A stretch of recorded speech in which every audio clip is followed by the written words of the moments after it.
एक मकड़ी और रेशम के कीट में अक्सर मुकाबला होता रहता था। दोनों ही बहुत अच्छे बुनकर थे। मकड़ी को अपने बुने जालों पर बहुत गर्व था। एक दिन उसने रेशम कीट से कहा कि वो उससे बेहतर बुनकर है। उसने रेशम कीट को चुनौती भी दे डाली, चलो बुनाई का मुकाबला करते हैं, देखते हैं कौन बेहतर साबित होता है। रेशम कीट राजी हो गया। मकड़ी ने जल्दी जल्दी बुनाई करके अपना जाल बना डाला। लो देख लो कितना बढ़िया और सुंदर है, मकड़ी बोली। कुछ देर बाद रेशम कीट ने भी अपना मुलायम और बारीक धागा बनाने का काम निपटा लिया।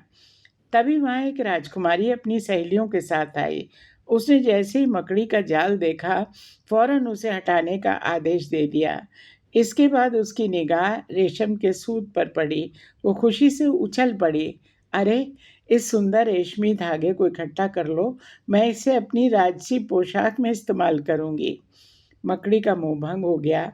रेशम कीट का हौसला बढ़ गया। इस कहानी से एक पुरानी कहावत याद आ गई। कहावत यह है कि मनुष्य दो पोटलियों के साथ पैदा होता है। एक पोटली उसकी पीठ पर लदी होती है और दूसरी उसके गले से आगे लटकी होती है। दोनों पोटलियों में अवगुण भरे रहते हैं।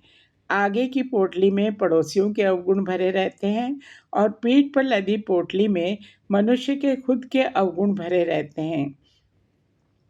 इस कहानी की मज़ेदार सच्चाई यह है कि मनुष्य अपनी कमियों को कभी नहीं देख पाता, जबकि दूसरों की कमज़ोरियों पर उसकी हमेशा निगाह रहती है। अपनी कमियों की हमेशा अनदेखी करता है और उसका ध्यान हमेशा दूसरों की कमज़ोरियों पर रहता है। दो पार्टों पर तो कई जिंदगियां होती हैं, लेकिन दो पोटलियों का ये सच तो हम सभी पर लागू होता है। नमस्कार।